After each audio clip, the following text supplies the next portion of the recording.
아무래도 시장에 대한 고민이 많으실 것 같습니다. 앞으로 어떤 스탠스로 그리고 어떤 투자 전략으로 내가 시장을 대응해야 될지 궁금해하실 분들이 많을 것 같아서요. 시장 진단해보고 또 전략 세워보도록 하겠습니다. 유진투자증권 명동지점의 김영재 부장 모셨습니다. 안녕하십니까? 네, 안녕하십니까? 예. 단도직입적으로 현재 상황을 어떻게 보는지, 그러니까 어제 급락 그리고 오늘 시장의 분위기 좀 반전을 이룰 수 있을 것인지 아니면 이제 조심해야 되는 때인지 어떻게 평가하십니까? 네, 뭐 결론부터 말씀드리면 조심해야 되는 시기라고 일단 보고 있는데요. 그렇지만 오늘 같은 상황만 놓고 본다면 이번 조정은 상당히 좀 자연스러운 조정으로 그칠 가능성이 조금은 더 높아 보인다라고 말씀드릴 수 있겠습니다. 사실 그동안에 그 단기적으로 상당히 많은 그런 지수가 급등했다는 그런 우려가 있었는데, 근데 그 우려가 나온 이후에도 또 추가적으로 지수가 또 상승을 해서 사실 예전 같으면 그러니까 그런 상황에서 사실 예전 같으면 좀 무시하고 좀 그렇게 영향이 없을 만한 재료에도 좀 민감하게 반응하는 그런 장세가 최근 며칠간 지속되었다라고 보고 있는데, 그렇지만 뭐 지난번 그 3월 달처럼 폭락하는 장세로 이어질 가능성은 아직까지는 좀 크지 않다라고 일단 보고 있는데, 그 이유는 일단 고점을 기록한 이후에 좀 조정다운 조정이 처음으로 나타났다는 점에 좀 주목하실 필요가 있을 것 같습니다. 그래서 사실 이제 그동안 무시했던 어떤 고평가라든지 밸류에이션상의 문제, 그다음에 실적에 대한 그런 뭐 악화된 실적에 대해서 주가만 올라가는 이런 것에 대해서 좀 경고성인 그런 조정이 아니겠느냐라고 일단 볼 수가 있고, 예. 결국에는 향후에는 지금 경제 지표라든지 밸류에이션 실적이 지금 기대감보다는 좀 더 재료로서 주가에 반영하는 재료로서 작용할 가능성이 좀 더 있지 않겠느냐라고 볼 수밖에 없을 것 같습니다.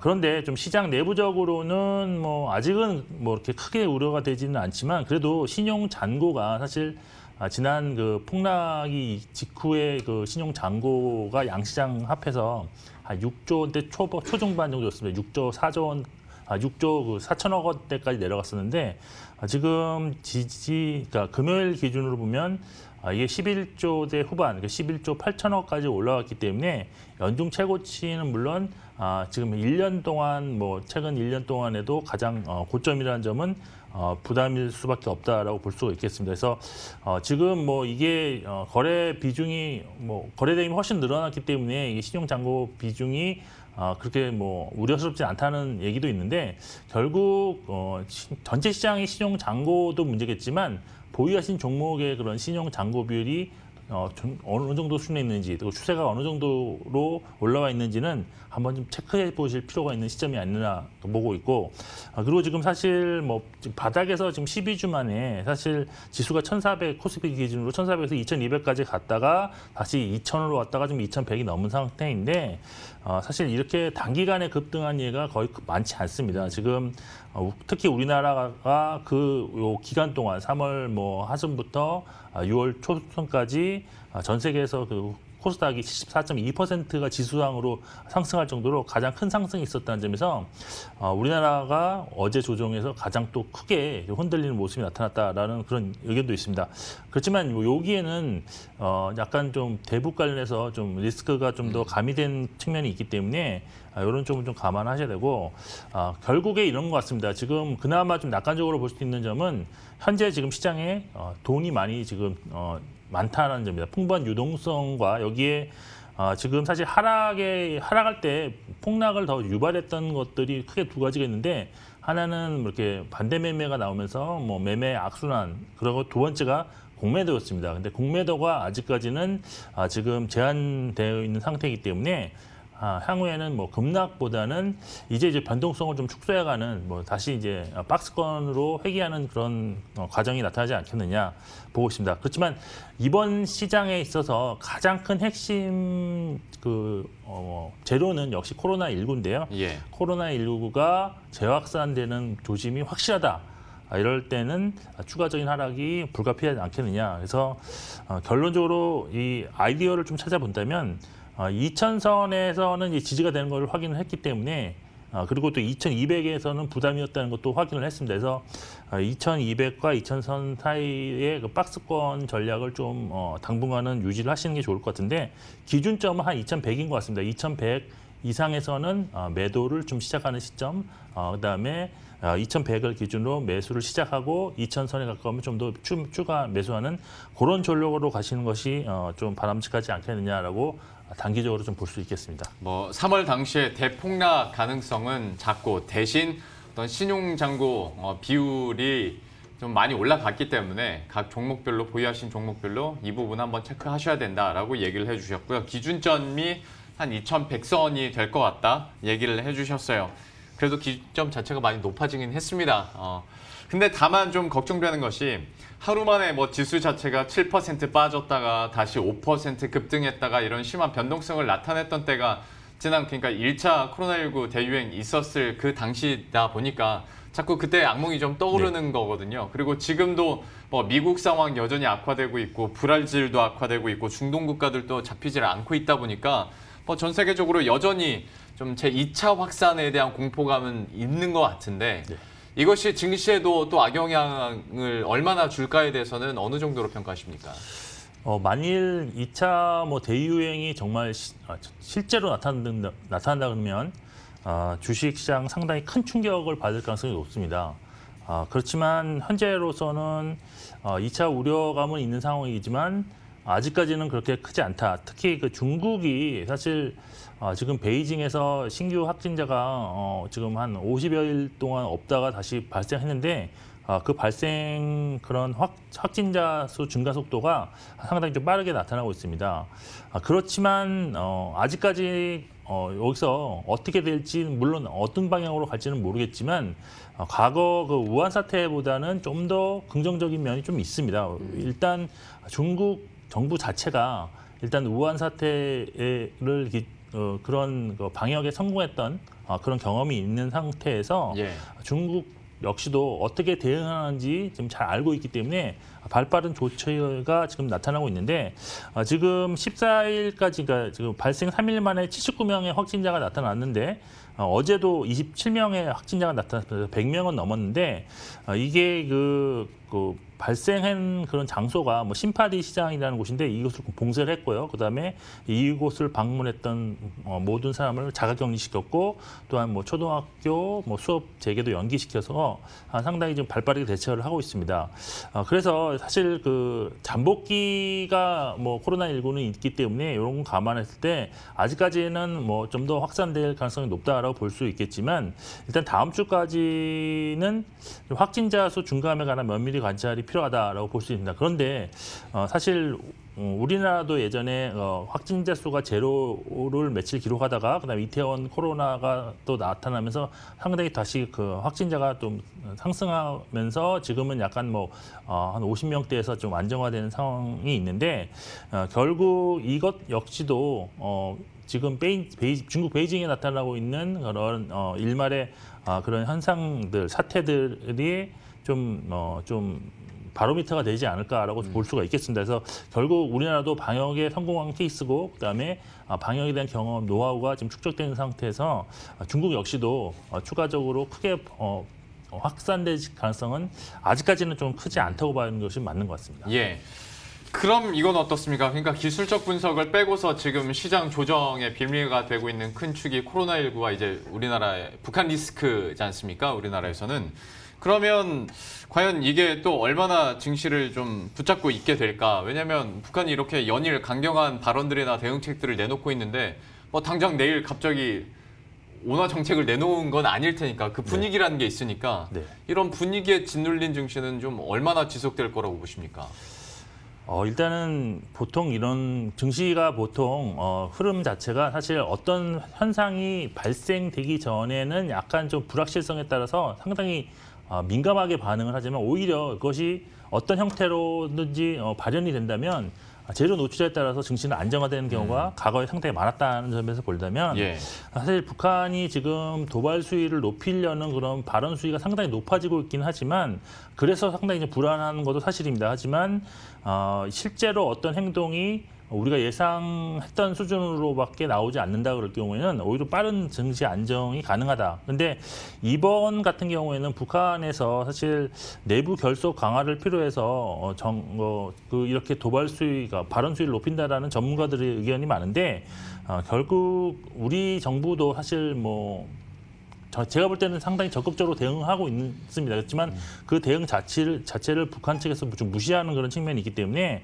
돌발 행동은 충분히 나올 가능성이 높다라고 볼 수가 있는 상황입니다. 그리고 또 우려감을 좀 더 키우는 것들이 사실 전쟁 관련주들이 최근에 상당히 많이 올랐습니다. 특히 일부 종목 빅텍 같은 경우는 사상 최고가를 기록을 했을 정도로 예. 전쟁 관련주들의 단기 급등 추세가 지금 이어지고 있는 상황이기 때문에 사실 그러니까 이렇게 보시면 될 것 같습니다. 이런 종목들이 갑자기 크게 하락하는 그런 어떤 상황이 온다 그러면 대부 리스트가 상당히 많이 줄어들 것이다라고 이렇게 역으로 보시면 될 것 같고 예. 일단 불확실성이 제거 전까지는 보수적 관점 대응이 필요하다. 그리고 최근 미군 감축에 대한 이야기도 많이 나오고 있는 상황이기 때문에 이런 것에 그러니까 방위비 협상 카드로 주한 미군이 감축에 대한 그런 미국 측의 카드가 나타날 가능성도 있는 상황이라서 이런 약간 좀 이렇게 부정적인 요인들이 좀 계속 되는 한 조금 좀 경계할 필요는 있다라고 볼 수 있겠습니다. 예.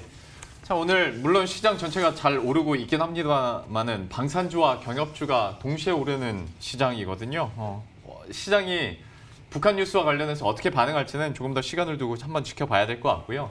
지금 수치로 확인되고 있는 질문들도 한번 해보도록 하겠습니다. 중국의 경제 지표 같은 경우에 물론 산업 생산이야 플러스 기록했고 근데 소매 판매가 마이너스 그리고 이런 지표들이 다 예상치를 좀 하회했지 않습니까? 네. 이거를 좀 심각하게 바라봐야 되는 건지 어떻게 보십니까? 근데 제가 볼 때는 좀 해석의 차이가 좀 있는 것 같긴 한데 아직까지는 심각하게 바라볼 필요는 없다라고 볼 수 있겠습니다. 그 이유는 일단 지금까지 시장이 그렇게 나타났던 그 발표된 경제 지표에 대해서 그렇게 심각하게 받아들이지 않고 있는 상황이고요. 물론 이제 점차적으로 이런 지표들의 중요도는 높아질 것입니다. 왜냐하면 봉쇄 정책들이 많이 지금 없어졌고 그러면서 경제 활동이 재개가 되고 있는 상황에서 빠른 그런 회복이 나타날수록 상당히 증시에는 도움이 될 것은 당연한 얘기인데 지금은 이제 기대감으로 오른 증시가 결국은 지표로서 확인하면서 이제 추가적으로 상승으로 이어질 수밖에 없다. 그러면 지표에 대한 중요도는 점차 높아질 것이다라고 보는데 예. 일단 5월 소매 판매율 증가율이 마이너스 2.8%였는데 지금 예상치는 하회했습니다. 그렇지만 이것이 추세적으로 보면 월간으로 보면 추세는 계속적으로 지금 개선세가 지속되고 있다. 지금 4월 달에가 마이너스 7.5%였고 지금 다시 마이너스 2.8%로 줄어들었는 상황이기 때문에 지금 예상보다는 좀 그래도 좀 덜 나왔지만 추세는 아직은 유지하고 있다라는 점 좀 보셔야 될 것 같고 그리고 산업생산 말씀하신 것처럼 5월 달에 플러스 4.4%가 나왔습니다. 그래서 결국 전년 동기 대비로는 지금 생산이 정상화되고 있는 측면이 있다라는 점에서는 아직 경제 활동 재개에 대한 기대감은 유효하다라고 볼 수가 있겠습니다.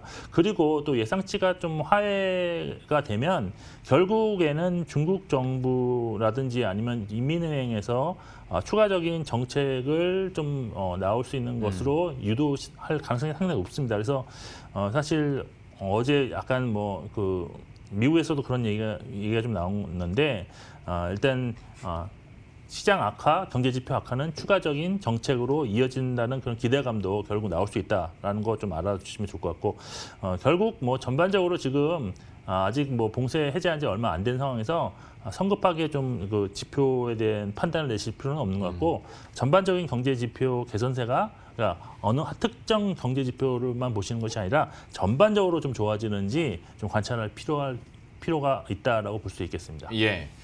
중국 정부의 부양책에 대한 기대감들도 다시 한번 얘기를 해주셨고 때문에 지금으로서는 그렇게까지 크게 걱정할 건 아닌 것 같다 얘기를 해주셨는데 중국 쪽 봤으니까 미국 쪽도 한번 보도록 하겠습니다. 파월 의장이 요즘에 하는 말들이 결과적으로 시장에는 좀 실망감도 좀 드러내는 것 같고 미국 내부에서도 이런저런 얘기가 많이 나오는 것 같은데 관련해서 이제 의회에서도 이제 연설이 있지 않습니까? 그러면 여기서 시장은 어떻게 대비하고 반응을 해야 될까? 좀 어떤 비유 가지고 계십니까? 네, 사실 이거는 이것도 해석의 그 차이라고 저는 보고 있는데요. 만약 파월 의장이 미국 경제 전망이 너무 좋다 그러면서 갑자기 금리 이제 서서히 올려야 된다 이런 말 하시면 어떻게 될 것 같습니까? 그럼 시장은 또 폭락할 겁니다. 그렇죠. 그래서 지금 지난주에 상당히 불확실성이 있고 코로나19가 언제 또 정상화될지 모르는 상황이기 때문에 불확실하다고 했습니다. 그래서 이거는 정말 팩트인 것 같고요. 그래서 이제 한 주가 지나서 이번 주에 이제 의회에서 통화 정책에 대한 발언이 예정돼 있는데 갑자기 뭐 한 주 만에 파월 의장이 미국 경제 전망에 대해서 뷰가 바뀔 가능성 없을 거라고 보고 있고요. 다만 지금 어제도 이제 잠깐 아까도 말씀드렸는지 연준이 16일부터 지금 개별 회사채를 매입하겠다고 했습니다. 그래서 이거는 무제한 유동성 공급 기조를 좀 재확인했다는 측면에서 상당히 중요한 거고 또 파월 의장의 입장도 역시 최대한 정책을 지원하겠다는 그런 입장이 재확인되었다고 볼 수가 있겠습니다. 따라서 통화 정책에 대한 일관성만 유지한다면 이 어떤 파월 의장의 발언이 시장에 부정적으로 반영될 가능성은 높지 않다라고 좀 보고 있고요. 오히려 이제 경제가 회복 속도는 결국 코로나19라는 점을 또 계속 확인시켜주고 있기 때문에 미국 내 코로나19 동향에 오히려 시장은 좀 더 민감하게 반응할 가능성이 있다라고 보시고 파월 의장 발언은 아직까지는 뭐 그렇게 크게 염려하시지 않으셔도 될 것 같습니다. 그러면 뭐 외국인 수급에 영향을 미칠 만한 질문들을 몇 가지 계속 드리고 있는데 마지막으로 환율도 한번 여쭤보도록 하겠습니다. 1,200원 선에서 좀 위아래로 왔다 갔다 하고 있는 상황인데 지금 환율 시장에서는 어느 주요 포인트가 있다고 보십니까? 네, 사실 그 최근에 미국 시장이 조정의 양상을 조금 우리나라보다도 좀 빨리 그런 조짐을 보였었는데 여기에 그 자금 이동이 좀 나타났습니다. 그래서 오히려 신흥국으로의 자금 이동이 펀드 측면에서는 좀 있다라는 그런 리포트들이 나오고 있는데 사실 우리나라 그 환율 자체도 사실 지금 뭐 당 3일간 상당히 한 25원 상승했고 오늘은 좀 한 10원 정도 하락했는데 여기에 따라서 외국인도 코스피에서 뭐 8천억대 이상, 그다음에 코스닥에도 550억 순매도를 했습니다. 근데 오늘 같은 경우는 그 반대로 지금 뭐 소폭 플러스 정도로 나타나고 있습니다. 근데 아직까지 추세적으로 원 달러 환율이 다시 상승으로 가닥을 잡았다, 뭐 방향을 틀었다라고 좀 보기에는 아직은 좀 이르다라고 저는 보고 있고요. 네. 그래서 결국에는 추세적으로 만일 이게 상승이 되려고 한다면 제가 보기에는 추가적으로 대북 리스크가 더 여기서 훨씬 더 심하게 증대가 되든지 아니면 정말 저희가 가장 우려하고 있는 코로나 2차 대유행이 글로벌하게 진행됐을 경우에는 분명히 환율은 다시 상승 쪽으로 가면서 외국인의 매도를 유발할 수밖에 없다라고 보고 있는데 아직까지는 그렇게까지 비관적으로 보고 있지는 않고 있고요. 결국은 지금 뭐 사실 뭐 환율에 따라서 지금 외국인 매매가 지금 연동되고 있는데